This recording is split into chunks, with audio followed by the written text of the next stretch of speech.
Hello, നമസ്കാരം. എല്ലാവർക്കും ചാനലിലേക്ക് സ്വാഗതം. ചാനൽ ലൈക്ക് ചെയ്യുക, ഷെയർ ചെയ്യുക, സബ്സ്ക്രൈബ് ചെയ്യുക പ്ലീസ്.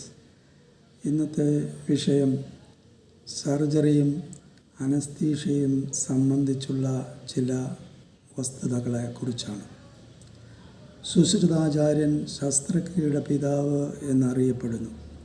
അദ്ദേഹം BC 600 ജീവിച്ചിരുന്നതായി കരുതുന്നു.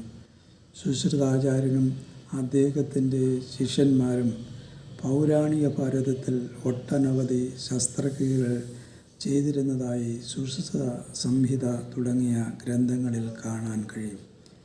Fracture dislocation treatment, haemorrhoidectomy, hernia, hydrocele, fistulectomy, rhinoplasty, plastic surgery, circumcision, വയറുകീറിയുള്ള ശസ്ത്രക്രിയകൾ, ഇൻറ്റസ്റ്റൈനൽ ഒബ്സ്ട്രക്ഷൻ, പെർഫറേഷൻ തുടങ്ങിയവയ്ക്കുള്ള ചികിത്സ, ഗർഭിണികൾക്കുള്ള സിസേറിയൻ ഓപ്പറേഷൻ, തിമിര ശസ്ത്രക്രിയ തുടങ്ങി ഒട്ടനവധി ശസ്ത്രക്രിയകൾ നിർവഹിച്ചതായി കാണാൻ കഴിയും.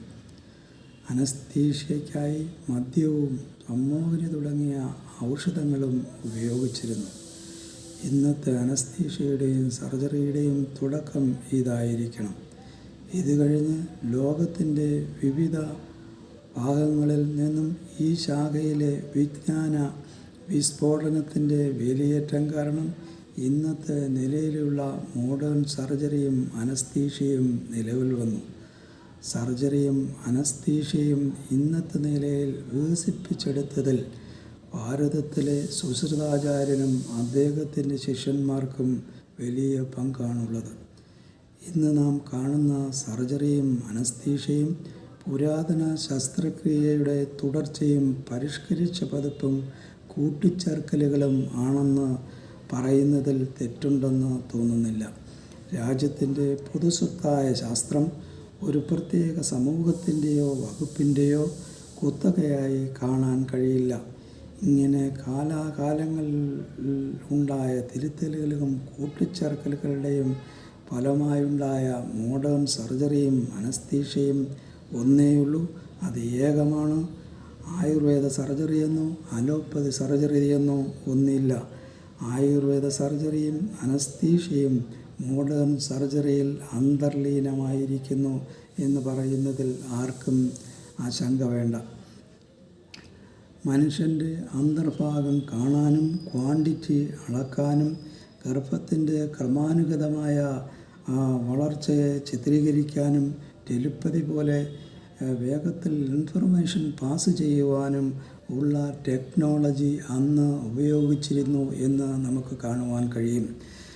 ഇത്ര മഹത്തായ പാരമ്പര്യമുള്ള ആയുർവേദ വിദ്യാർത്ഥികൾ ശസ്ത്രക്രിയ പഠിക്കുമ്പോൾ നീ പോയി ആയുർവേദ ശസ്ത്രക്രിയ ചെയ്യുക എന്ന് പറയുന്നത് ബാലിശവും യുക്തിരഹിതവുമാണ്.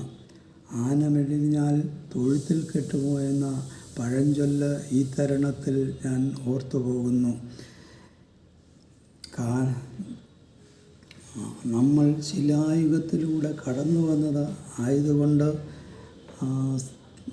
സ്ത്രീകളോട് ഇന്നത്തെ മോഡേൺ കത്തിക്ക് പകരം ശിലായുഗത്തിലെ സ്റ്റോൺ കത്തി ഉപയോഗിക്കാൻ പറയുന്നത് ബുദ്ധിശൂന്യവും മൗഢ്യവുമാണ് എന്ന് പറയേണ്ടിയിരിക്കുന്നു. ഏത് ശാസ്ത്രശാഖയുടെയും വളർച്ചയ്ക്കും കാലാകാലങ്ങളിലെ അഡീഷനുകളും അനിവാര്യമാണ്. ആയുർവേദം ജീവൻ്റെ അറിവും നമ്മുടെ സംസ്കാരവുമാണ്. അത് സംരക്ഷിക്കുകയും സമ്പുഷ്ടമാക്കുകയും വേണം. നന്ദി, നമസ്കാരം.